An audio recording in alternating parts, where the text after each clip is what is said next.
Are you someone who struggles to take that golf club away correctly? Are you someone who gets the club to go too far outside? Are you someone who gets the club too far inside? And just like me at the start of this video, if I was to put an alignment stick down, you just continuously hit it. You get super frustrated, grab the stick, throw it away, and thus not improve the takeaway position. If that sounds like you, continue watching and I'm going to provide you the answer that you're looking for. So the first thing we need to understand is, what do the best players in the world do in their takeaway? Where does the golf club need to be? Now what you're going to find is there are some differences from player to player, but the majority of the best players in the world get their takeaway to be in a position that looks exactly like this.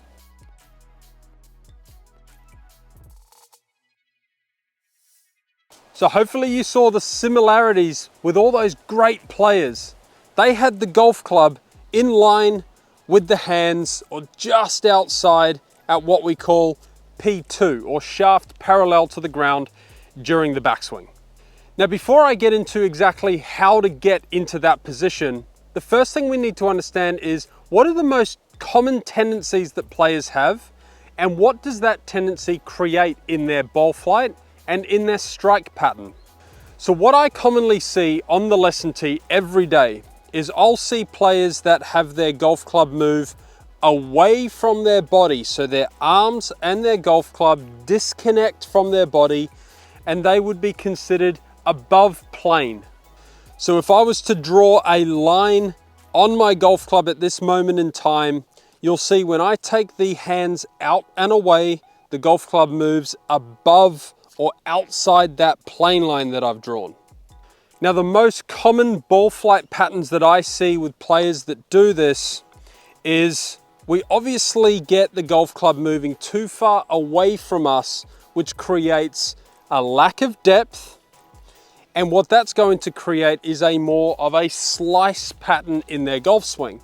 So we could get two types of ball flights. We could get a big severe left to right shot, which slices out to the right, or we could get a pull that goes to the left if your face is closed. Or the other tendency that I see from players is where the golf club moves too far inside during the golf swing. So again, if I put that plane line back onto my golf club, we see that the golfer gets the swing moving way too far inside or underneath the plane line.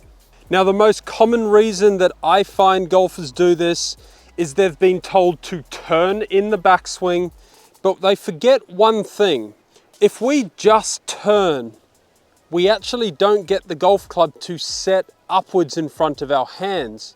So if you're just turning in a bid to try and eliminate that one, we're going to run into other troubles.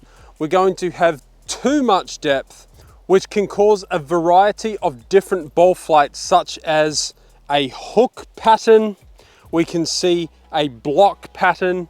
We can also see a fat shot, or we can also see an over the top movement. So golfers tend to think that if I can get my swing more to the inside, I can swing more from the inside on the way down.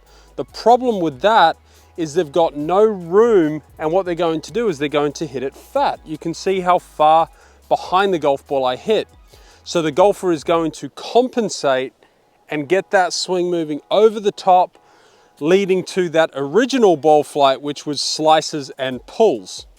So now that we understand what the poor movements look like and what they create, it's time to get into what the good movement looks like, the one that we're looking for, the one that's similar to all the best players in the world. And that movement is where, during the backswing, we get this golf club, and I'm going to draw my plane line back up here again, is we get the golf club working back on plane.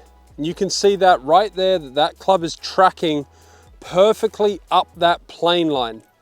And what you're also going to notice is my hands, they're not moving away from me. They're not moving too far inside. They're working fairly straight back on a small arc. There is obviously an arc that our golf swing moves on, so it's not exactly straight back, but there is a slight arc to my hands and the club gets set right in front of my hands here. Now the key to this, and this is the most important part, is if players just think that they need to turn, what they forget is that the hands still need to hinge upwards. So if I'm someone who just gets told to turn, this is where you'll see the club work too low under the plane and the club never really reaches the hands. So what we want to do is we want to add some vertical hinge and some turn. So if we can combine a little bit of vertical hinge and a little bit of turn, what you're going to find is that this golf club sets right in front of the hands at P2 or at shaft parallel to the ground in the backswing. Now, why is this move important in the golf swing? Well, you saw the shots that I hit by being too far outside. It can cause cutting across, it can cause pulls. You saw what happened when I went inside. I got the block, I got the hook, I got the fat shot, I got the over the top movement. So they are all compensations that you are making in order to try and get the club to basically get back on plane in that downswing. So the benefit to getting the takeaway correct would be that the balance of the golf club throughout the golf swing is essentially in balance.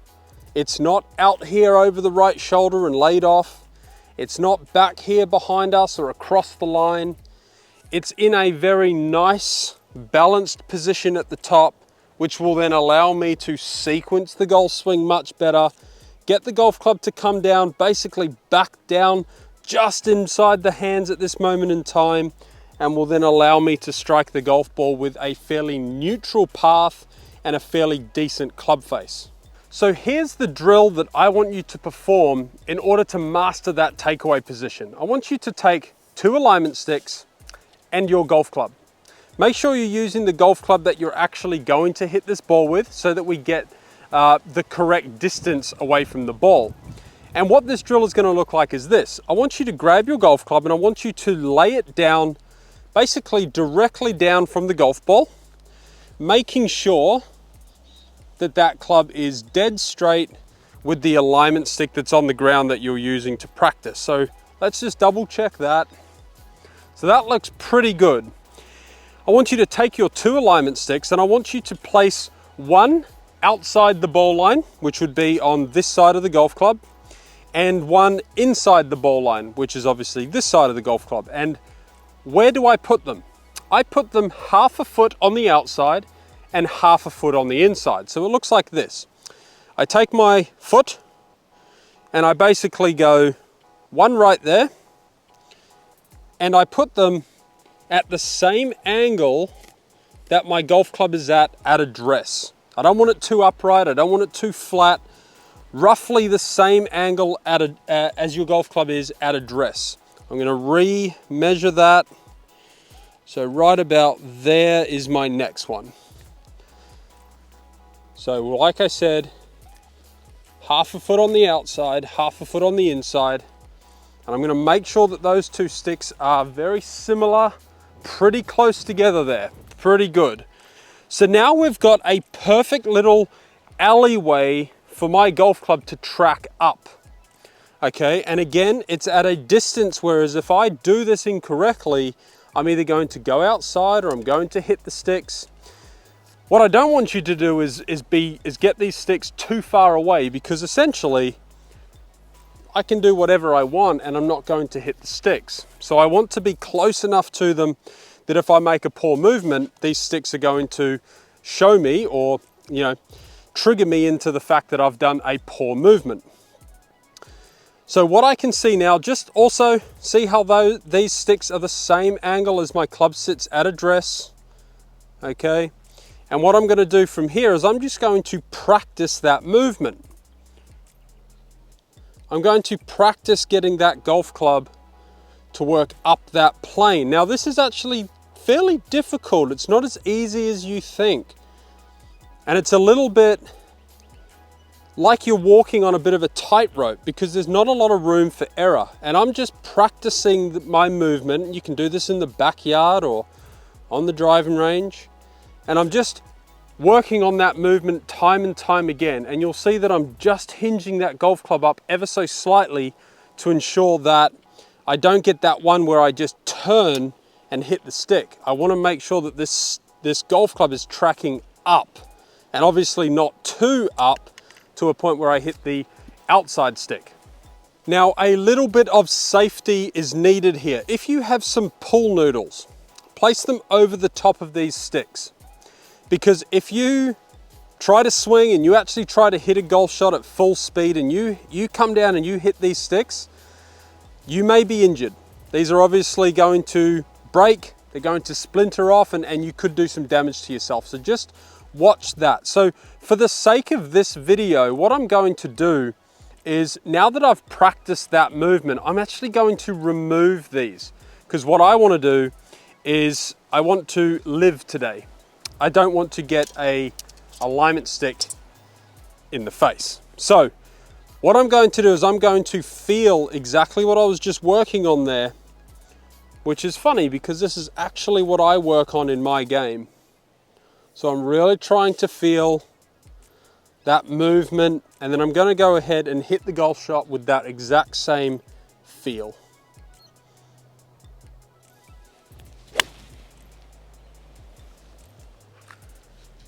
A little bit of left to right wind on the range today, so that's just fading, but that was not too bad. I don't know what that looked like on camera, probably reverted back to my old ways, but I was really trying then to make sure that I got that golf club to work more up that plane line as opposed to getting it perhaps a little bit inside, which is my tendency there. So once you have that perfect takeaway, you need to do one thing, and that's start the downswing correctly. And if you want to learn how to do that, you need to watch this video on your screen right now. That's going to teach you everything you need to know about how to start that downswing correctly.